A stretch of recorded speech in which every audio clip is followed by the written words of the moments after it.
Welcome to another episode of The Brand Called You, a podcast and podcast show that brings you leadership lessons, knowledge, experience, and wisdom from thousands of successful individuals from around the world.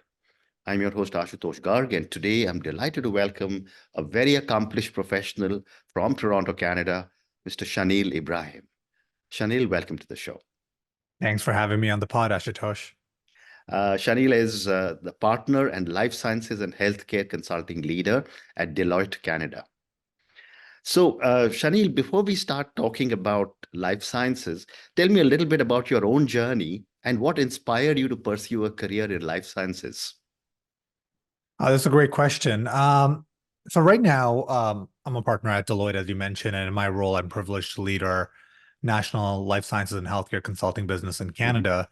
Um, but what inspired me to pursue a career in life science and healthcare consulting, Mm, honestly, it was a mix of personal passion and a series of just happy accidents at the end of the day. mm, So growing up, I've always had a deep-seated desire to make a tangible impact, especially in areas where it mattered most. And mhm, in my view, there's really no sector that is more impactful than healthcare, where you can impact the citizens' health and well-being in a multitude of ways, whether you're a clinician, a researcher, a technologist, a startup, a futurist, mm, a consultant.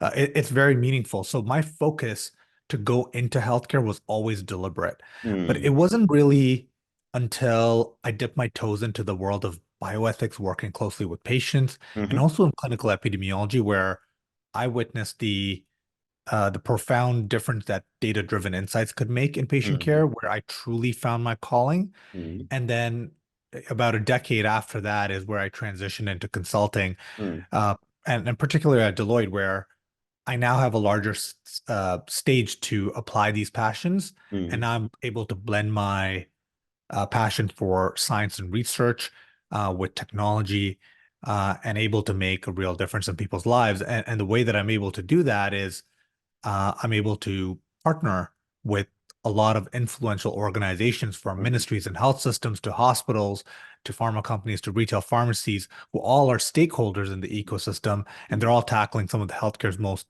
complex problems. And I get to do that on a daily basis. So I'm quite privileged to do this, and I get inspired by working with these organizations in each and every day. Fascinating. And from your experience as a clinical epidemiologist, what are some key lessons that you apply in your current role? A good, a good question.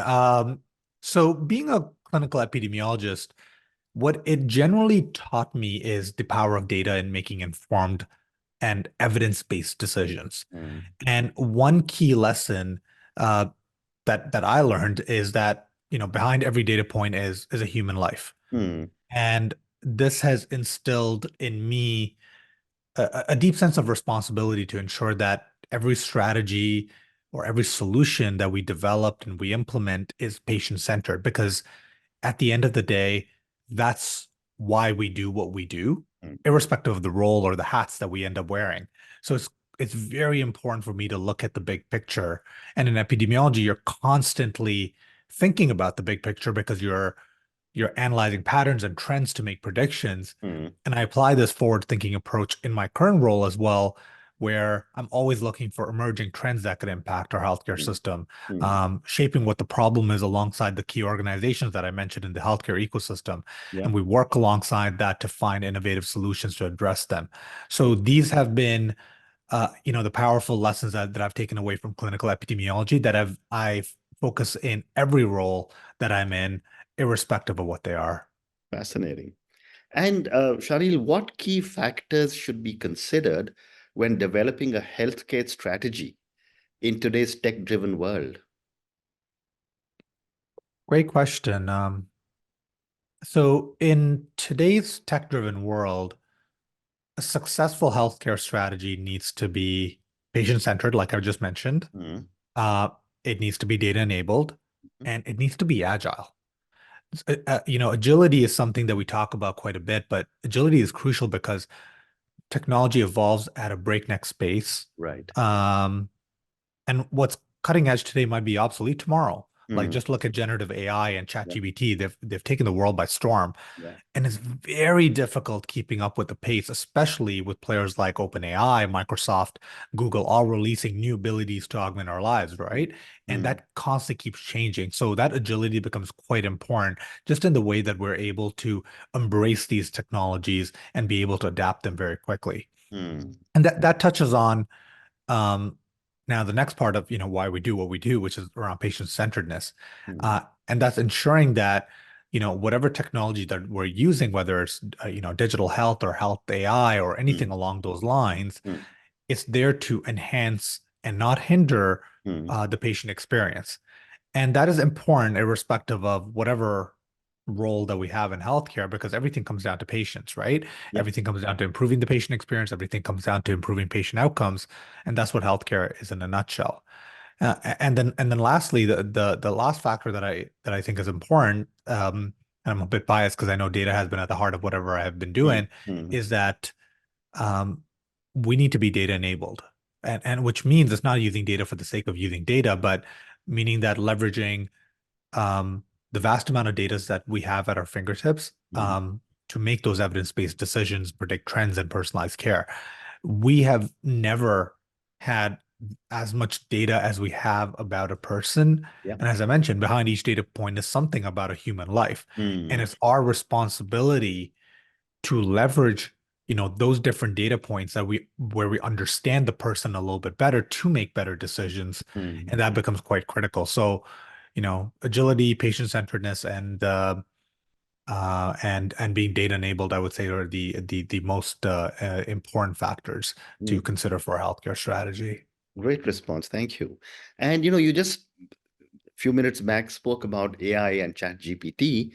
So that gives me a segue to my next question. What are some of the most exciting AI innovations in healthcare that you've seen recently? Yeah, AI is probably one of the most fascinating things to talk about right now, Mm. especially with the growth of generative AI and ChatGPT, where now people, I feel like any layperson is just using this on their day-to-day basis. Mm. And the pace of AI innovation is just staggering. Um, and aside from generative AI, which obviously stands out because we talk about it on a day-to-day basis, Mm. a few areas that excite me is in predictive analytics for patient care, Mm. where we can predict disease outbreaks or deterioration in hospital patients, Mm. where as a result of understanding this and predicting this early, we're able to proactively intervene in it, whether it's treatments or preventing, diseases from happening in the first place. Mm. Uh, then there's AI in imaging, which is also quite exciting, where machine learning algorithms are enhancing the accuracy and speed of image analysis and helping detect diseases early in conditions like Mm. cancer. Mm. And what I love about these type of AI enabled imaging is that it's not about just streamlining diagnosis or being able to accurately read images, Mm. but it's allowing physicians to have more time to not do those things and to focus more on patient care. Right. And that's the essence of why we do what we do, and that's what technology should be, where we're able to enhance the patient care experience in the first place. Mm. And I personally also love that there's more attention than ever on AI-powered mental health platforms Mm. that is providing personalized therapy recommendations. And of course, I have a bit of a bias around this because my wife's a clinical psychologist, Mhm. and this is an area that we're deeply passionate about, and this has been underserved and stigmatized in multiple ways for many years. Mm. And there's so much potential in terms of impact from these AI-powered platforms.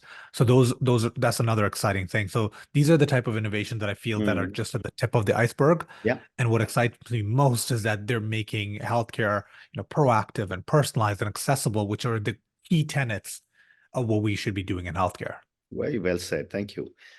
And would you also be able to share an example of a tech-enabled business transformation in healthcare that has significantly impacted patient outcomes? Absolutely. And this is one that's gonna resonate with everyone. The best example of a tech-enabled business transformation was the adoption of telehealth platforms during the COVID pandemic. Mm, Um, everyone everyone felt it. Everyone ended up using it in some capacity. So this is transformation that happened literally overnight, and mm, it's something that we're still living and breathing right now. mm, Because prior to the pandemic, telehealth was there, but it was like a sleeping giant in mm, healthcare, full of potential, underutilized. But when the pandemic hit, it became a necessity. We had to do this because we needed to continue providing access to care mm, while minimizing the exposure to the pandemic. mm, And what I loved that we did in the healthcare system is that we were able to rapidly pivot, especially in an area that never pivots that fast in the first place. mm, And when we pivoted, it allowed us to lay the groundwork for just a more flexible, patient-centric healthcare model. mm, And this transformation to me demonstrated the power of technology to break down barriers in healthcare mm, and offering to me a blueprint for future healthcare delivery that prioritizes accessibility and patient engagement. mm, And what I love about this is, given the success that we've had, I should say, with telehealth, mm, it has extended this technology into other areas, like remote monitoring, where now we're using, devices or wearables to manage your health. mm, So, think about how we're leveraging this, now and in the future. Like, mm, just think of the smartwatch that everyone wears, a little bit of a more of a fashion reason for some reason, but mm. this gadget or this device really keeps tabs on your health around the clock. And this was sci-fi back in the day, when Yeah. we were watching, Star Trek and everything of the world. Mm, But it's happening now. And let's say you have a condition like a heart condition or diabetes. Before, keeping track of your condition meant that you had to keep going to the doctor to know if there's something wrong. And it doesn't have to be that anymore. right. Now you've got these devices that's providing these health stats straight to you. And Mm, now with the integrations that we're doing with the health system, mm, we're able to now provide them back to the doctor. And this setup can truly be a game changer for folks managing chronic conditions mm, because there's no more guesswork. There's not going to be as much stress about your condition. And I know I'm oversimplifying it, by the way, mm, but mm, we are making it easier. And we're mm, taking the guesswork out of managing health conditions and giving mm. people more control in managing their health. Yeah. And to me, that's something that's happening now, on the tail of what we went through in COVID. And to me, Mm, these are just the greatest examples of tech-enabled transformation that we're living right now. mm. Great examples. Thank you.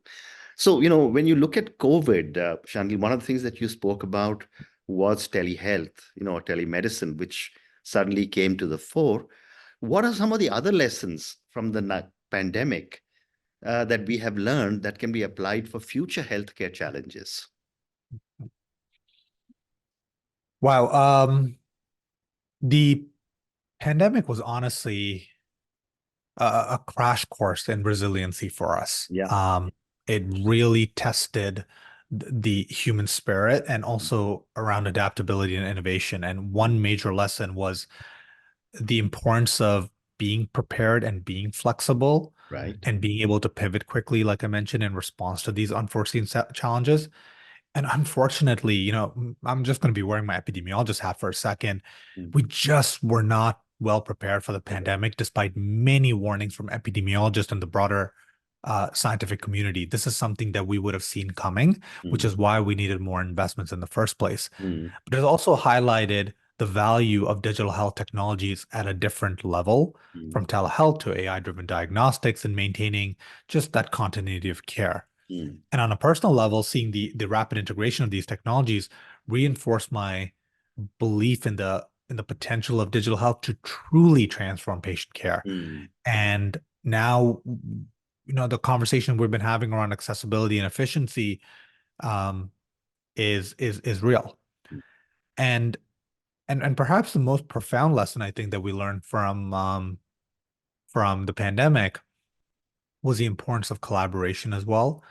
A lot of organizations were, struggling, pre-pandemic, working in their silos. mm, And a lot of times we're like, public sector is going to do their own thing, private sector does their own thing. There's not this shared type of goals and shared type of incentives. Well, mm, that changed during the pandemic because we had a common goal. mm, And now you start to see public and private sector, whether it's healthcare institutions, government, pharma, retail pharmacy, consulting, and the tech industry all unifying in their fight against COVID. yeah. And to me, this really demonstrated the power of that collective effort and really started a renewed conversations about how we work together in tackling some of the biggest problems, Mm, whether it's capacity challenges in the healthcare system, in cancer and mental health, and so on. Like a mm, great example is, Ashutosh, later today, this evening, I'm hosting a roundtable with, um, 5 different CEOs from different hospitals mhm. and the private sector as well, just to be able to talk about how do we come together to tackle the next set of big problems. Well, Right. one big problem we're having in Canada is around surgical backlog and healthcare capacity. Mm, And these type of conversations never used to happen. And this is where we can actually come together to figure out how do we work together to tackle these problems mm, and and and and think about how we can actually bring the collective effort together. So to me, those are some of the biggest lessons that I've taken away during COVID, and to me, it's a blueprint of how we tackle future healthcare mm. challenges. Well said. Well said. And you're so right. I think the learnings of from COVID are necessary to be able to for the world to plan for the next pandemic, which is bound to happen. Let me now shift gears a little bit and ask you for your perspectives on some maybe larger issues on healthcare. One of the challenges that often is raised when it comes to healthcare is equity and accessibility to healthcare across the whole world. My question to you, and as a general question, how can technology help in addressing the inequity that exists between the rich and the poor countries Hmm, when it comes to healthcare, of course? right. Technology, when thoughtfully implemented, can be a great equalizer in healthcare. Mm, Uh, we just talked about telehealth, for example, which can extend to specialist care or to remote or underserved communities. mm, And this is where, irrespective of where you are, it can truly bridge the geographical gaps. And this is one of the reasons where we see mobile health apps being much more prevalent mm, um, in third world countries mm, because it's able to break down some of the geographical barriers that you have. It's actually crazy that it gets much more adopted there than, in North America. And the reason is because of the necessity and the ability for technology to bridge those gaps in the first mm, place. mm, And this is where these same type of tools can also provide health education um, right to health consumers or patients' smartphones and mm, empowers individuals to take charge of their own health. So mm, there's a two-way streak there just in terms of having technology address health equity and accessibility. mm, And AI, plays a quite a big role as well because AI can identify and address um, where disparities are happening in healthcare in the first place, mm, and we can continue analyzing outcomes based on social determinants of health, whether it is income, geography, race, mm. things that we know um, create a disparity in healthcare. And Right. the key is to ensure that these technologies are accessible to all. I think that's, going to be the challenge. And there's a lot of governments out there that are trying to make these type of technologies as cheap as possible. But it's not just the technology, but it's also ensuring that we have internet access to everyone, which is something that we don't think about as much in North America, but in third world countries or certain African nations, there's massive movements in terms of enabling that internet access because that powers these devices to work in the first place. Mm, And so when I think about it in terms of the tools, the tools is one, internet access, and the last one being digital literacy to just understand how to use that. Those are all examples on how technology can truly move the needle on health equity. yeah, yeah, well said. So, next few questions, Shanila, for you personally as a leader in the healthcare space.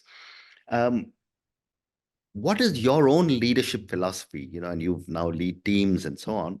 What is your own leadership philosophy, especially in a field as dynamic as healthcare? I'm glad you asked this question because this is something I think about on a daily basis because one of my roles as a leader is to create the next generation of leaders. Mm, And there's some important qualities that I consider to be important for a leader, especially in healthcare. mm, And the first one is continuous learning. mm. In healthcare, like as I mentioned, things are changing so fast, Right. and innovation and knowledge just in general expand by the minute. So resting on what you knew in the past is not an option at all anymore. And I personally consider myself a lifelong student, always curious, always trying to dig a little bit deeper, try not to stick to the status quo. I think that's going to be so important. Mm, And this is not about just staying abreast of the latest research or the latest technological advancements. It's about understanding the evolving needs in healthcare, especially the evolving needs and experience of patients and mm, healthcare professionals and stakeholders, because that's always changing. mm, And so I encourage my team to adopt a similar mindset to ensure that we're not just keeping, pace with the change, but driving and shaping it, and mm, that and continuous learning, is a big part of it. So that's one, key tenet. mm, The second one is around adaptability, and I know I touched on this previously as a principle, but if one thing, healthcare teaches you is that the only constant is change, mm, and we learned that during the pandemic, and learned it harshly, unfortunately. And adaptability is just more than reacting to changes. It's about anticipating them, planning for them, mm, and leading the charge to, you know, do something about it. And this is why the pandemic was one of the biggest lessons we've had in our lifetime. And it's something that I'm hoping that we're going to constantly keep looking to just to mm, see what happens when we don't do that. Because now we're taking proactive stances to revise our strategy, to embrace new technologies, to shift course when the situation demands for it. And that all comes with adaptability.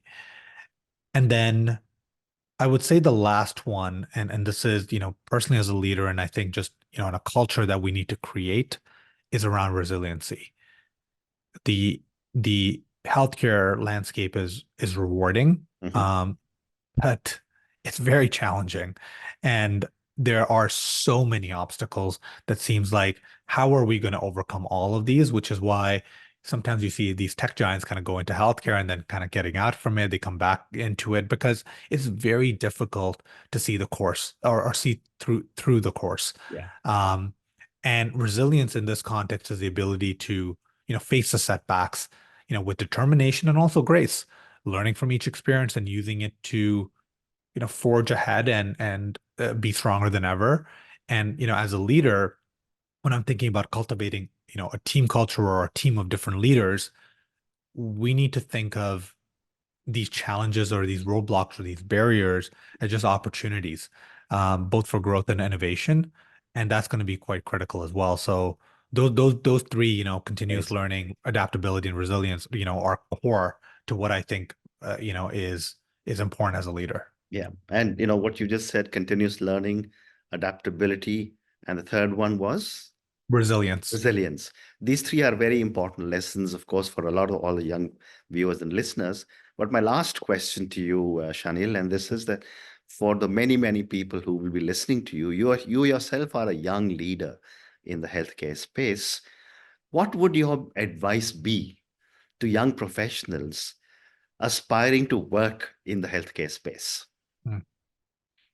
So for those eyeing a career in healthcare, um, or even healthcare consulting, which has been fascinating for me, Mm, few pieces of advice. So, first of all, this happened, this is kind of extending from what we talked about continuous mm, learning. mm, If you're young, I think it's important to be able to immerse yourself in whatever you get involved in. mm, Um, Healthcare is vast, mm, and in consulting specifically, it's like navigating an ocean. mm. You don't want to just dip your toes in it. You Yeah, have to dive head first, yeah. and immersing yourself in every experience whether it's clinical or operational or Yeah. consulting or research or technology, Mm, it's important to be curious. It's important to ask questions. It's important to seek out advice. And I always tell people don't shy away from opportunities, even those outside of your comfort zone, because mm, every project, every challenge, it's going to help you learn a piece of healthcare. And the more pieces you kind of collect along your journey, you get a stronger lens into the bigger picture. And I've learned this because I was a bioethicist, I was a clinical epidemiologist, I was a researcher, I was a faculty member, I'm a consultant, and I embraced these opportunities because it allowed me a different lens, yeah. into what the bigger picture is. So that's one like key lesson. Mm, Second is I tell people, embrace a global mindset. I mm, love the fact that, you know, I'm in Toronto and you're in New Delhi yeah. is just a great example in terms of embracing a global mindset to be Correct. able to have those conversations, learn from, international best practices, share just learnings and solutions that can Mm, come from anywhere in the world. And this type of perspective is invaluable because it not only broadens your problem solving toolkit, mm, but it deepens your appreciation in terms of the healthcare needs and approaches. So mm, keeping an eye on global trends, engaging with global peers, um, and always ready to be adapt to, apply those global insights locally, I think is going to be a critical part. So mm, that's another, piece of advice. And then lastly, um, anyone going in healthcare, irrespective of organizations, whether you have different projects or deadlines or mm, deliverables, it's easy to lose sight of the end goal because you get so fixated mm. in your day-to-day responsibilities. And we have to remember at the heart of healthcare is the patient. And Correct. every strategy, every project, every process you streamline, every technology you implement should be able to improve um, patient care and enhance the quality of Mm, care in some ways. And keeping this focus as your North Star, it's going to guide the decisions and prioritize the efforts, and most importantly, remind you of the impact that we're truly trying to make, irrespective of how short or how long it's going to take or how many barriers you have to face along the way. mm, And I think that's going to be quite important as well. yeah. And we know that healthcare or healthcare consulting is not all rosy. I do want people to appreciate that healthcare consulting can be demanding, Yeah. as it is rewarding, right? And Mm, there will be challenges that test your resolve or moments of doubt or periods of high mm, pressure. But in those times, all the things that I just mentioned is exactly why we chose the path that we did. mm. Um, because we want to learn, we want to make a difference, and we're here to serve our citizens. And I think those are going to be some key things that I feel that any leader, irrespective of how young or old you are, is going to be able to take away. Amazing. Shanil, on that note, and your three amazing lessons: immerse yourself completely, be curious. Second, you said was embrace a global mindset. And third, you said was don't lose sight of the end goal. Thank you so much for speaking to me about your own amazing journey. Thank you for speaking to me about so many different aspects of life sciences and healthcare and your own role as a leader in Deloitte, Canada. Thank you for speaking to me and good luck to you. Thank you so much, Ashutosh. Really appreciate our conversation. Thank you. Thank you for listening to the brand called You Videocast and Podcast, a platform that brings you knowledge, experience, and wisdom of hundreds of successful individuals from around the world. Do visit our website www.tbcy.in to watch and listen to the stories of many more individuals. You can also follow us on YouTube, Facebook, Instagram, and Twitter. Just search for the brand called You.